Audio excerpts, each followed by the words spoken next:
যদি বানানের মধ্যে বা শব্দের মধ্যে মূর্ধন্য ন থাকে তার পরিবর্তে আমরা উচ্চারণে দন্ত ন লিখব। উদাহরণ দেখো, রণ বানানের মধ্যে মূর্ধন্য ন এসেছে, আর আমরা মাত্রই শিখলাম মূর্ধন্য যদি কোনো বানানের মধ্যে আসে সেই যে মূর্ধন্য সমান সমান আমরা এই দন্ত ন লিখব। এখানে দন্ত ন লিখে দিয়েছি, আর বাকি অংশটা অপরিবর্তিত থাকবে। আশা করি নিয়মটি তোমরা বুঝতে পেরেছ। চলো পরের নিয়মে চলে যাই। যদি কোনো বানানের মধ্যে অন্তস্থ জ থাকে, এই অন্তস্থ জ এর পরিবর্তে উচ্চারণে বর্গীয় জ লিখতে হবে।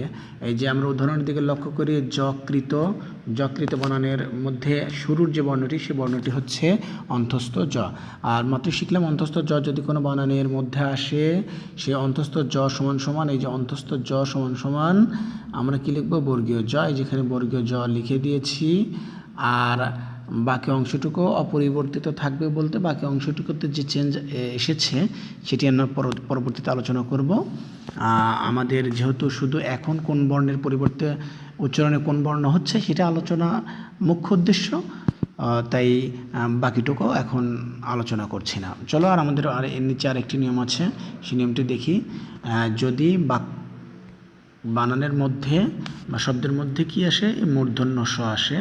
আমরা কিছু ওই যে ও এর নিয়মের মধ্যে শিখেছিলাম, যদি মূর্ধন্য স আসে মূর্ধন্য স এর পরিবর্তে আমরা কি লিখব? তালব্য স।